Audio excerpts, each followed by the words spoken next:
back to that interview I had with the CEO of Ford Motor Company on the Fox Business Network regarding this, well, a quid pro quo agreement with Donald Trump. Primarily, we did a couple of things. One is we're investing $4.5 billion in electrified vehicles and producing and introducing 13 electrified vehicles over the next 5 years. And we announced today that we're going to be producing 2 of those here in our facility in Flat Rock, Michigan, and investing $700 million and creating 700 jobs. And the reason that we're canceling the plant down in Mexico is primarily due to the fact that, we were going to build our next generation Focus there. We're now going to build it in an existing plant in Mexico because we've seen decreasing demand here in North America for small cars, and we simply don't need the capacity anymore. So this has nothing to do with all of the criticism you got from Donald Trump? Well, we're doing this decision based on what's right for our business.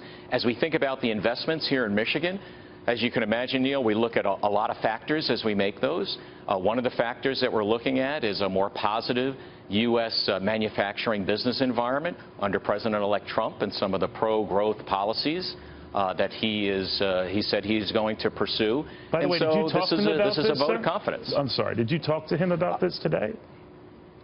We notified him this morning, as well as Vice President-elect Pence, of the announcements that we were making today. And what did the President-elect say?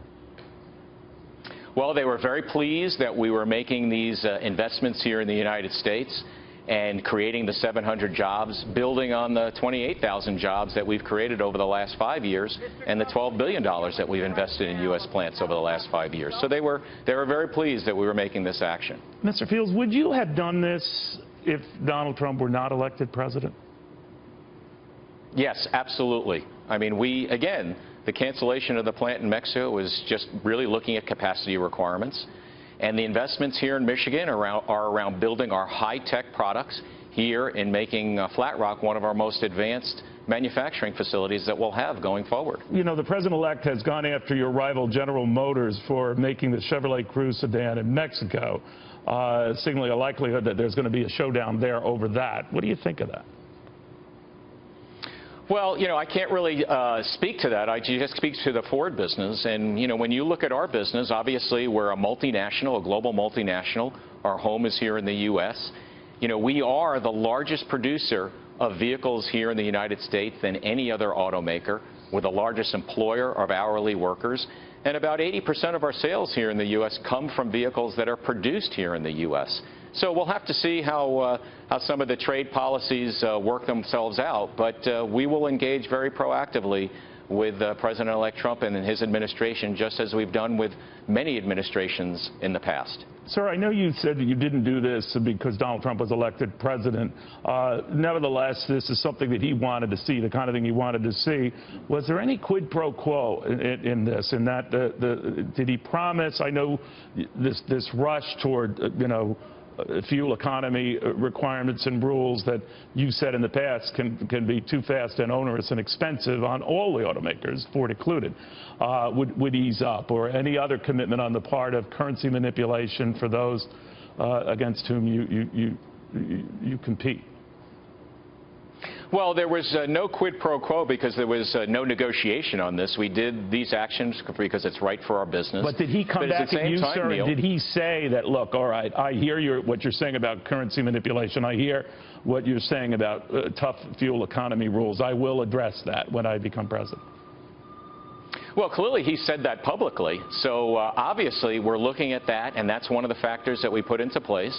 And again, when we look at some of the tax and regulatory reforms that he's been talking about, that gives us a lot of confidence. And this is a vote of confidence that he can deliver on those things.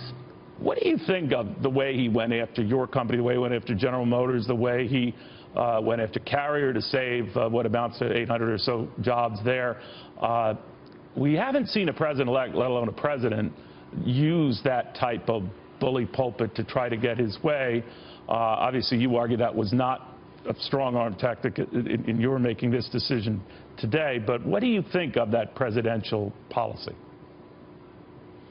Well, I think, when you look at, there's nothing wrong, I think, with a president who is looking to make sure that there is a strong and vibrant U.S. economy. I think we all share that vision and that hope and that reality going forward. In terms of some of the things that the president-elect said on the campaign trail about Ford, clearly we're always going to be out there talking about the facts and making sure we lay those out, which we have, just as we're doing today, and we'll continue to do that going forward.